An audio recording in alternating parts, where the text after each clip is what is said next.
Olá pessoal, no vídeo de hoje nós vamos deduzir a equação reduzida da elipse. A princípio, a gente vai admitir aqui que o centro da elipse é a origem e que os focos dela estão no eixo x, ou seja, o eixo maior dela está contido no eixo x, certo? Se os focos estivessem no eixo y, não ia mudar muita coisa não, a forma de deduzir ia ser exatamente a mesma. A gente vê no final de tudo como é que ia ficar a equação nesse caso, certo? Se a distância focal vale 2c, e aqui é a origem, o centro é a origem, quer dizer que daqui até aqui mede c, daqui até aqui também mede c. Então os focos vão ser os pontos menos c e 0, andou c para a esquerda no eixo x e 0 no eixo y, e o outro foco vai ser o ponto c e 0. Ele andou c para a direita e não andou nada no eixo y. Vamos supor que P, o nosso ponto genérico na elipse, tem coordenadas x e y. Qual que é a propriedade de um ponto genérico na elipse? A propriedade é que se a gente liga de P para F1 e de P para F2, a soma dessas distâncias dá igual a 2A. Quem é 2A é a medida do eixo maior, certo? Então, distância de P até F1 mais distância de P até F2 dá 2A. Quem é que é a distância de P até F1? Então, P é xy, F1 é menos c e 0. Então, quem é a distância de xy até menos c e 0? Vai ficar raiz quadrada de variação do x ao quadrado, ou seja, x menos c vai dar x mais c ao quadrado, mais variação do y ao quadrado, então y menos 0 ao quadrado, então vai ficar assim. Essa é a distância de P até F1, até um dos focos. Quem que é a distância de P até o outro foco? Aí vai ficar raiz quadrada, mesma coisa. Variação do x ao quadrado, ou seja, x menos c ao quadrado, tá? Mais variação do y ao quadrado, aí fica y menos 0 ao quadrado, ou seja, mais y ao quadrado, igual a 2a. Igual a 2a. Pronto, então agora eu vou escolher uma dessas duas raízes que aparecem aqui e jogar lá para o outro lado. Eu vou jogar essa segunda raiz aqui para o outro lado, tá? Então agora a gente vai ficar assim, certo? Só fiz jogar essa raiz que está aqui lá para o outro lado. Agora eu vou elevar os dois lados ao quadrado. Quando eu elevar o lado esquerdo ao quadrado, eu vou me livrar dessa raiz que está aqui. Então, do lado esquerdo, eu só vou ter x mais c ao quadrado mais y ao quadrado. E do lado direito, eu vou ter que fazer o quadrado de uma diferença, né? Vai ser um produto notável. Então, eu vou ter o quadrado do primeiro, vai ficar 4a ao quadrado, menos 2 vezes o primeiro vezes o segundo, que vai me dar menos 4a vezes a raiz de x menos c ao quadrado mais y ao quadrado, certo? Mais o quadrado do segundo, ou seja, mais x menos c ao quadrado mais y ao quadrado. Dá para cancelar algumas coisas aqui, né? No caso, só dá para cancelar o y ao quadrado que está aqui com o y ao quadrado que está aqui. Beleza, né? Vamos desenvolver esse termo e esse, porque vai dar para cancelar mais algumas coisas que vão aparecer. Então, quem aqui é x mais c ao quadrado? Eu vou ter o quadrado do primeiro, então x ao quadrado, mais 2 vezes o primeiro vezes o segundo, mais o quadrado do segundo. Aqui eu não tenho mais nada, porque eu cancelei esse y ao quadrado que eu tinha aqui.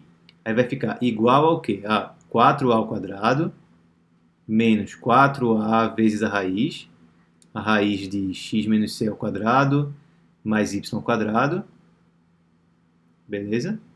E aí, mais esse outro termo aqui, ó, que é quem? O quadrado do primeiro, x ao quadrado, menos 2 vezes o primeiro vezes o segundo, então menos 2xc, mais o quadrado do segundo. Aí a gente se livra de mais alguns termos. A gente se livra desse x ao quadrado que está aqui, com esse de cá, e desse c ao quadrado que está aqui, com esse de cá. Certo? Vamos agora pegar essa parte daqui, ó, esse termo que envolve essa raiz, vamos escrever ele do lado esquerdo e passar todo o resto lá para o lado direito. Então, do lado esquerdo agora, o que eu vou ter vai ser 4a vezes a raiz x menos c ao quadrado mais y ao quadrado. E do outro lado? Do outro lado, o que é que vai restar? Eu ainda vou ter esse termo aqui, que já estava aí, 4a ao quadrado, menos 2xc, menos 2xc de novo que eu passei para lá. Então, menos 4xc. Aí, o que é que dá para fazer? Dá para simplificar todo mundo por 4, beleza?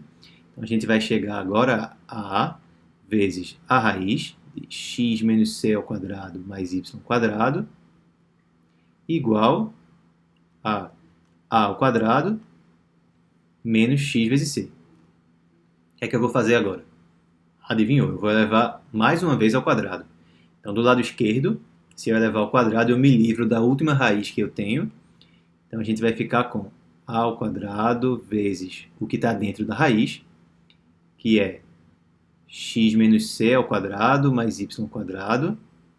E do lado direito, quando eu elevar ao quadrado, eu tenho que usar de novo o quadrado de uma diferença. Então, fica o quadrado do primeiro, que agora vai ser a elevado a 4, menos 2 vezes o primeiro vezes o segundo, que é a mesma coisa que 2 vezes a ao quadrado xc, mais o quadrado do segundo. Então, mais x ao quadrado vezes c ao quadrado.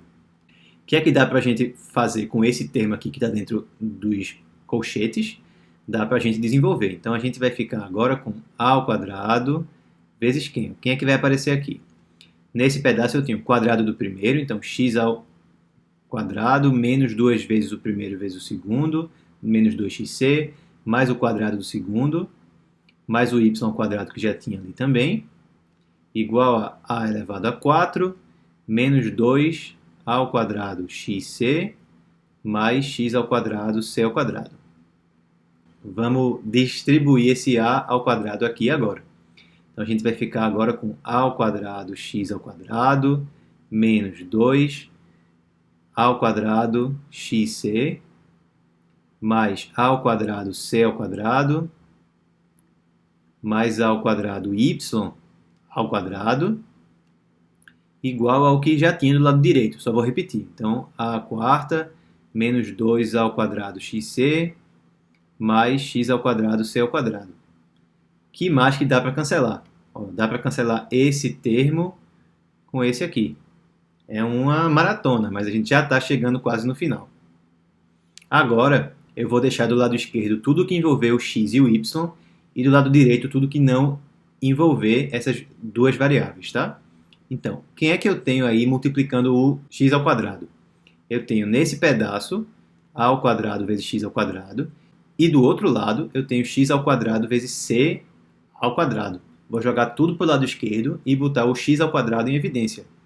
Quando eu fizer isso, a gente vai ficar com a ao quadrado, que já tinha aqui, menos c ao quadrado, que eu passei lá do outro lado, vezes o x ao quadrado, certo? Mais ó, esse pedacinho aqui, esse carinha, então mais a ao quadrado vezes y ao quadrado. E do outro lado, o que é que restou?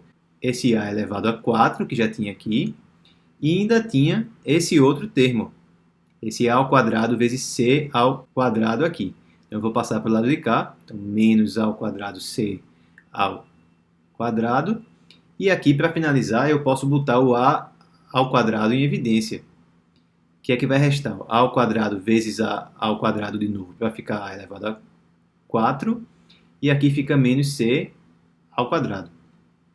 Se você se lembrar do último vídeo, você vai lembrar que a gente tinha uma fórmula que dizia que a ao quadrado era igual a b ao quadrado mais c ao quadrado. Onde quem é que é esse b que aparece aí? É metade da distância entre B1 e B2.